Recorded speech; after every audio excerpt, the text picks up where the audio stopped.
talk about today will be about how we transition from a waterfall delivery process to a more agile delivery process, especially with a lot of projects coming up with a kind of fixed budget for the M2 implementation. And there's two quick notes about the talk. It's not a silver bullet, so it doesn't obviously fit for every agency, and it's not like one solution fits all. And the process we adapted for the agile way of working is not like strictly following any like Scrum or other agile methodology. It's more like we adopted and adapted the processes to our needs, so that it fits the way we work, and yeah, we can make use of it. The reason why we started this change in delivery process is because of the upcoming M2 implementations, and a lot of clients of us invested heavily in term 1. They needed a quick return on investment, and we wanted to give them a shorter time to market. So we thought, okay, how can we do this and also adopt the delivery process from waterfall to a more agile way?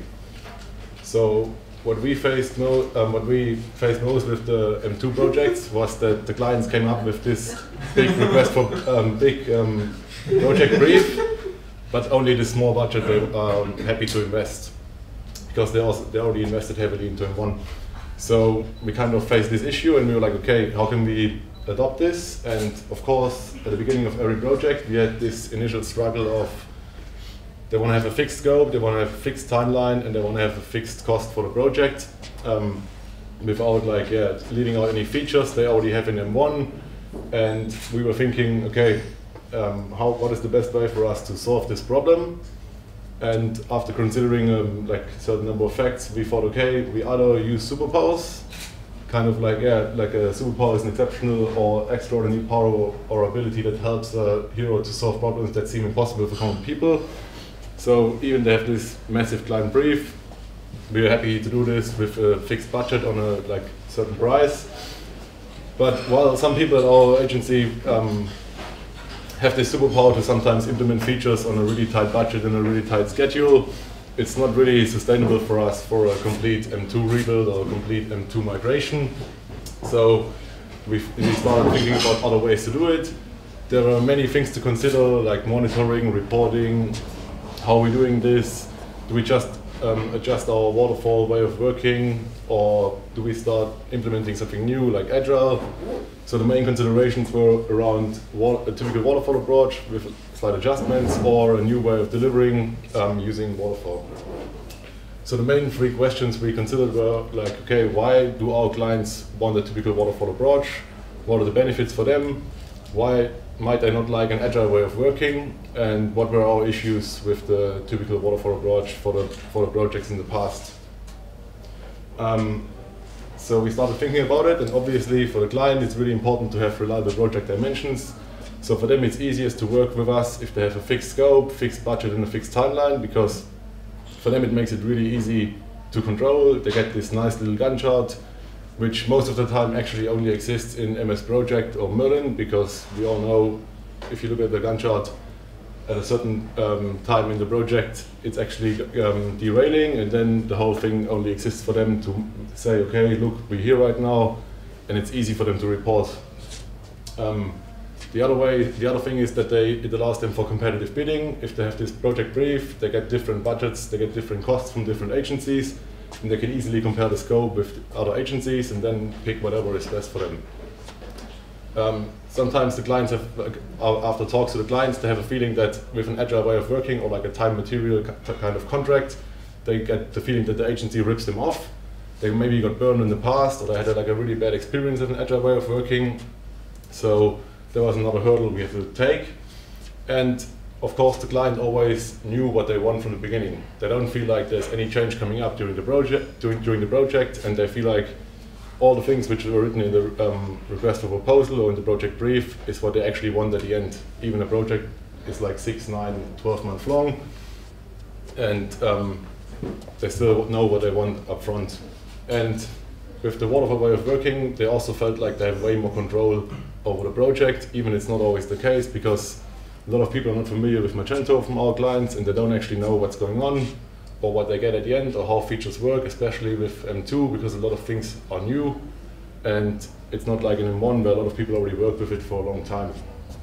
So that were the points we had from the client point of perspective. And then we also thought, okay, let's ask them, what do they actually understand on the waterfall? And what we realized is also that if we're looking at a waterfall project, not everyone had the same kind of understanding. Because we work over in Australia and New Zealand. We have some people working for us in New Zealand. That's why I had this picture in mind, because there's the Niagara Falls in New Zealand, and obviously in Canada, US. So even if the waterfall approach is like a typical project approach for a long time and like has been around for a really long time, people still understand it very differently. So clients and also internally, we have different expectations how projects are handled, and therefore it's not always like the same understanding on this way. So for us, what were our issues with the typical waterfall approach, especially coming to the M2 builds? For all the proposals and briefs, we had to have a really long investment up front. We had to clearly define the whole project plans, do all these reporting and presentations, and then at the end, we might not always get the project. A lot of requirements, because the clients were also new to M2, were unclear, so they weren't really sure if they, while they're changing over to M2, also bring in a new integration, bring in a new other third party, and therefore a lot of the initial M2 projects were like derailing because of new requirements, a lot of things changing, functionality is different, upgrade from M2, new functionality they can actually use, new extension coming to the market for M2, and there we had a lot of issues. We also saw the issue that the problem is that the client expects every call you do with them, every meeting you have with them, they think if they tell you something about a requirement, it's immediately noted down and immediately added to the project plan.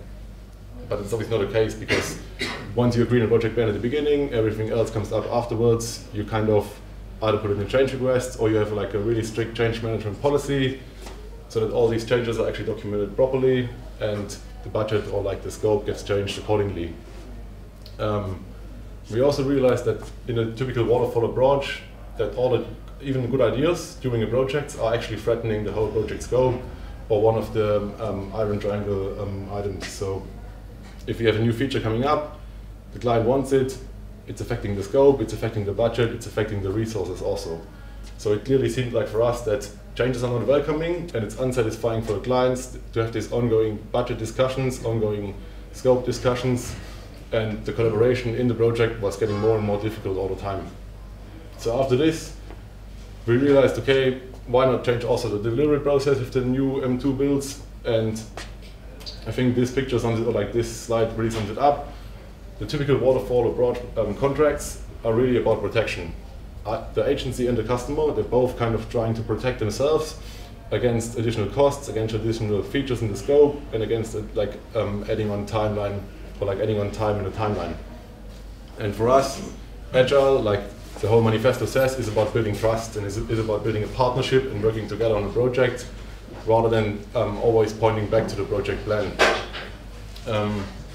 So what we came up with simplified, like in a simplified way, is that we now take the request for proposal or a project brief or do a workshop. We create an initial backlog. We kind of try to see, okay, which are the must features, could have with using the Moscow principle. We then, for really complex features or complex tasks, we try to understand better. We create like interactive wireframes, interactive prototypes, or even use like demo installation of Magento to go through the functionality.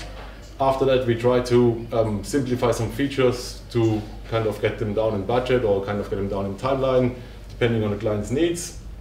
We kick off the project, and then we do a sprint-wise, like typical Scrum kind of demo with the client. So every 2 weeks, the client gets to see his product, gets to see the new features which are built, gets to start using and working with the product, and sees if the actual product and actual features we build fits their needs. With that fixed budget, the client gets a certain amount of story points, and for us, change requests are not anymore change requests, they actually become exchange requests. So the client can just exchange epics and stories based on the story points with another story or another epic having the same amount of story points. We're focusing on releasing an MVP based on the fixed budget and timeline, depending on how many story points the client committed to. And then after the MVP has launched, we do an increment release and deployment of the project with while adding new features every sprint.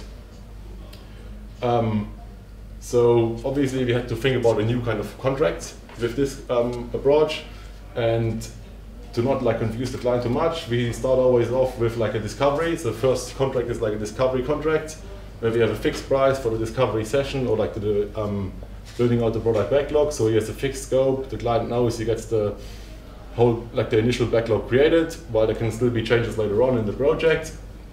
And then the second contract is the contract for the MVP, where we agreed on a kind of fixed timeline based on the story points and based on the amount of sprints he submitted to. And then we have a third contract for the additional features that a client buys X amount of sprints after the MVP is launched, where we incrementally add new features to the project. In this way, we also like kind of save for the first phase, because through the discovery contract we actually create a backlog, and there's not too much initial investment on our side without getting potentially not paid or like not getting any return on the project. So we looked at the critical elements for this new way of working, and obviously the estimations based on M2 are quite different to the M1, because we had a lot of experience with M1, but M2 is new updates, new versions of Magento 2 coming out every now and then, and we have to see what are the differences and new extensions coming out, and it's kind of harder to estimate compared to M1. We also, because we're focusing on an MVP, we have to get initial timeline and initial budget and customer vision, so that we understand what the client really wants, what the client really needs, and where he wants to go. This is most of the times easier for us if we already had the client and we already built the M1 version of the client's product, or if we already used to work with him before. But it's still like possible if they're coming from another platform or coming from another agency for us. It's important for us to ship often and early, so that the client gets used to the product, that the client sees his features really early, so that even if there's even if you need to make some adjustments, we can easily do this without like adding on too much time at the end of the project, or having this big bang deployments with a lot of unwanted features, or even like misunderstandings of the requirements. With the MVP, we obviously try to build what creates most value for the client and their customers, because only then it's kind of giving them a return on their investment really quickly with a short time to market. Otherwise, no one wants unwanted features at the beginning. And with the Agile way of working, we also try to really reprioritize and reorder the features during the project, so that the client is welcome to adopt and change their backlog and align the backlog to their needs. With a long project, we always know that like the needs of a business change over a certain period of time, and we really try to welcome this kind of reordering and the redoing of the features during the whole process. And it's important to stick to this new way of working. So the difference for our project is that with the typical waterfall approach, we had a really long period of upfront scoping, analyzing, and technical design. With this new way of the Agile way of working, we try to get the developers straight into the work after the initial scoping. So we kick off UI, UX even in the discovery phase, so that the front-end guys and the back-end guys can start straight working, while we still refining the features during the project. So we don't have this long phase at the beginning anymore, and we also get rid of the long UAT phase at the end of the project, because after every demo and after every release, after a sprint, the client gets into the platform, the client tests his features, the client tests the way the software works, and can see if they actually fit their needs or if there needs to be some adjustments. And this way, at the end, we get rid of this sometimes 4-6 weeks long UAT phase with unwanted features and like a big surprise. So how do we actually do this? So like I said before, we do the discovery up front. We kick off UI and UX. We do the high-level estimates for the backlog items up front during the scoping phase, and we create this interactive wireframes. During the projects, we kind of adopt the typical Scrum methodology with the typical Scrum events, like sprint planning, daily Scrum, the backlog grooming, where we refine further features, where we refine the next sprints, which features are going to be built, and align the needs of the client. Then the sprint review is where we actually demo the features to the clients. Sometimes it's done by the developers itself. Sometimes it's done by a typical product owner, just to have that the client gets the real understanding of what the features do and what what they actually are able to do. And in the retro, we then look back, obviously, like typical agile way, how the team works and what we can improve, how we can also improve the whole process of delivering the projects. A critical aspect of this kind of project approach is obviously gathering all the requirements up front. So the short period of scoping at the beginning, without having this long phase of technical design, is really crucial for the project success. So we try to inspect the current platform, try to inspect the analytics to understand what the current features, if they're potentially on M1 right now or on another platform, what they do, if they're still needed, are they actually really valuable for the clients, or they're not even used. Over like the period of some platforms on M1 right now, they have been on the platform for a long time, a lot of extensions installed, a lot of features enabled, but they don't actually do anything for the customers. The customers don't actually use them. So really look at the shopping flow, how do customers browse the website, which features do they use, and which features are critical for the transactions on the site. Again, we're focusing on MVP, and we really try to empower the native M2 functionality. So if a client has a certain feature he wants to implement, we try to see if we can map it to a native M2 functionality. Sometimes make the feature a bit more simple at the beginning to start with, and then build a more complex version further down the road in the project. So we try, let's say, customer wants rewards points. We try if we can map a simple form of the rewards points to the native M2 functionality, and then build a more complex integration later on. We refined all the features in the backlog during the project, so even if we gather some high-level requirements at the beginning, we don't have to do the whole, don't have to write down all the stories or write out all the stories at the beginning of the projects. We do this actually during the project in the backlog grooming, so we save time there also. And it's important to not forget the obvious, so it's good to have a checklist of your projects in the past where you might have missed something, in order to not miss them again, because sometimes the obvious things are the things that can be like really a pain later in the projects, like tax things and like some things like this. So how does the backlog actually look like? Like I said, all the epics and stories are estimated based on story points. The change costs are not there anymore because the client can just exchange features and epics.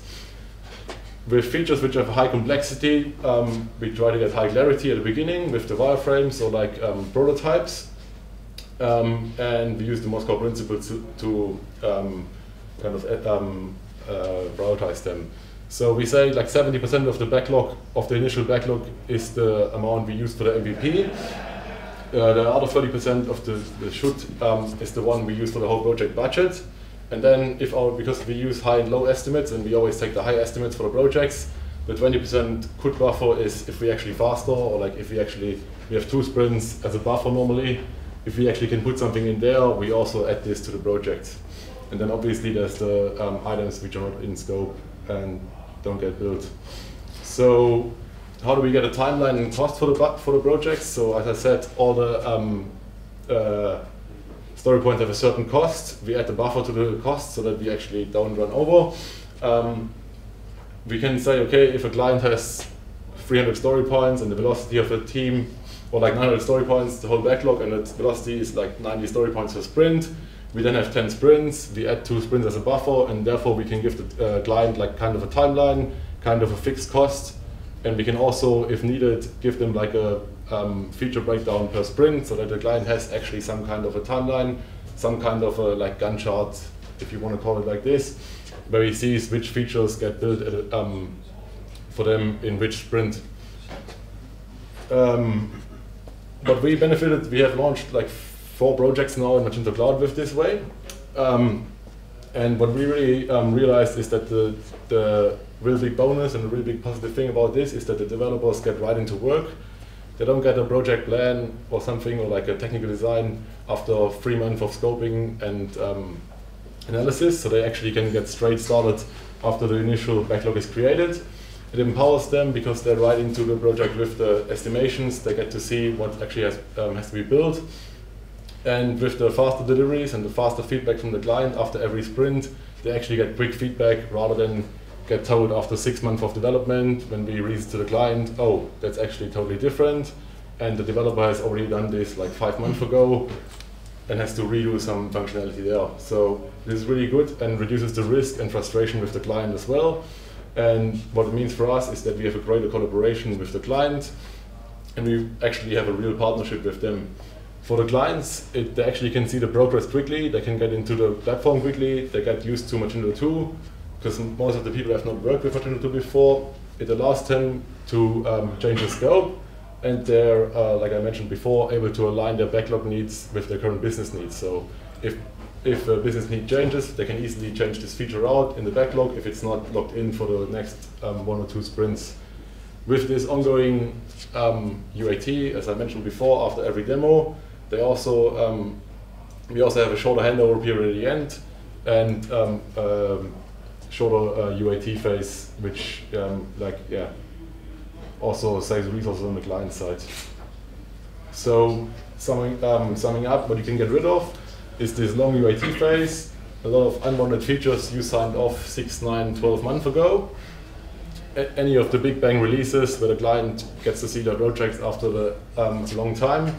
We don't have any more surprise customers, and we get rid of these ongoing budget discussions which might cause problems between the client and the agency. We obviously have still a lot of problems, not a lot, but we obviously have still many problems coming up with this process because every client is different, every requirement is different. Like I said, M2 estimations are still difficult for some people to do, especially when the developers never worked with M2 before and only work with M1. Then we're facing a lot of unknown issues, especially much in the cloud with some extensions, some integrations, and the client needs to get used to the process, and as well as people coming to the agency need to get used to this new process.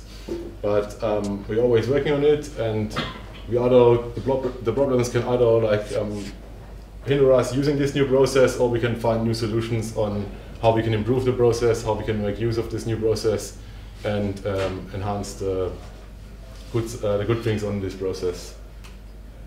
So yeah, that's already it from my side. If you have any questions, feel free to ask me now or come back to me later. Yeah, how big is your story point roughly comparing to time? So we try to keep the epics down to 1 week. Mm-hmm. So the maximum length of an epic should be 1 week maximum. Yeah, and then if it's longer, we try to break it down into 2 parts. That's also a reason for this is because if we kind of fall behind in an epic or on a story, we try to if we add people to the team, they can actually work on this epic on themselves to pick up the time. So yeah, we try to keep it down to 1 week. And the story point is roughly okay. How many story points is one epic roughly? No, we use 2 story points for 1 story point for 2 hours. So around this. Okay. Yeah. Okay, I have questions about the estimations because you said that the clients see the sum of the story points is based on the budget, and you count the 1 story points how much cost. But I think the problem is that I'm asking that if the team that will actually develop the project are making a Scrum poker or I don't know, different type of estimation to see how much story point is it actually. Because each developer they've got the different story points. It's hard to say that for this developer this is more complex than for the other one because sometimes. Yeah, we do it in the team. So the team who works on the project. The same team which will develop the project. Yeah. So we use the whole team, and then we do estimates, and then we do typical planning poker, and then we try to narrow it really down in planning poker, and then we still use the higher numbers so that if there's a buffer. Okay. And second question is how do you manage the acceptance because. We are working in this way, and always there's an issue, and we are talking about it with the client. If there will be a change, for example, or will be a bug, because this is of course sometimes happens. And if you've got a strict project based on the sprints, and there's some kind of a problem, how do you manage and saying to the client, do we stop the project and making a bug, for example, with the team because the team is strict, I guess, or we, for example, moving repairing the bug for a 3rd, 4th, 5th sprint after that. Do the client decide or you decide when? No, it's normally we decide. So we, okay. if we see that like we had like a recently bug which we didn't have like faced before. We had to wait for the provider for the integration to provide a fix. So we then just push the feature back to let us sprint when we had the fix and then get back to it. Yeah, but it's we decided against it. Yeah. So we want the client involved, but like we still kind of keep the process internally. Yeah. We also don't want like a product owner from the client at this stage. We also keep, even there's a product owner at the client, we still have one internally also to kind of lead the direction.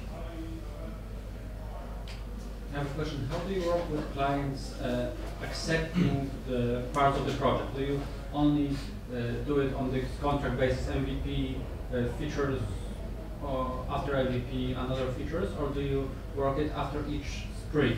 So after each, so before the sprints, during the backlog grooming, when we refine the features, we actually also write the acceptance criteria for the features. So what the features need to do in like kind of user stories. And then after every sprint, the client accepts them and we close them together. So we do the. How do you make a client actually do it in a timely fashion? For example, you want to close sprint and you need acceptance from the client that, okay, those features are what we were expecting them to do. Yeah, so we do the sprint review, we actually do longer than a normal sprint review. We spend way more time with the client and actually go through what the features do, like we demo them, and then we want the client to them, we give them like 2 or 3 days to go through them again and close them off. And if they won't respond within 2 or 3 days? It's not possible. Then we follow up on them to actually get the response, yeah. Because otherwise we tell them, if you don't do this, then also it adds time to the project. Okay. So we really make it transparent. So like even if they change around things in the backlog, we try to make it clear that if there's something, if there's a glitch, then, but it's the same in a Waterfall project, if the UAT phase is not done, obviously you can say, okay, it's done, but... Yeah, but in the UAT project, usually you don't ask client in the middle if this... No, no, but like when we use this process, we try to show the client what is the benefit of this process, because they have to spend less time at the end, and they actually can get to test their features immediately. And so far it has been like a success for us, but there's always new things coming up and new problems arising, but For me, one of the problems is that client doesn't actually, I see that some clients think that if they give an agency a brief and they discuss features, they are expecting the finished product, for example MVP, and the process in the meantime is not strict time for them. So if you are going with sprint saying, okay, we've done product page or we've done card, but you check it if it's working what you expected, and they can respond in 5 days, 6 days when you are 2 sprints ahead, right? Yeah, but I actually in the recent past realized is that even like more clients have like dedicated people for these kind of projects. So we actually have 3 clients, or like we're working on this, and they actually have dedicated product owner only focusing on this project. Okay. So another reason why we brought this in is because we had a client calling us every day, what is going on, what is going on, what is going on. And this way it's also clear for them when they actually interact with us, when they actually interact with the software, and when they actually can look at certain features, rather than having this ongoing calls like, hey, what's going on, what are you doing right now? This way it kind of gives them also like a process to work with us.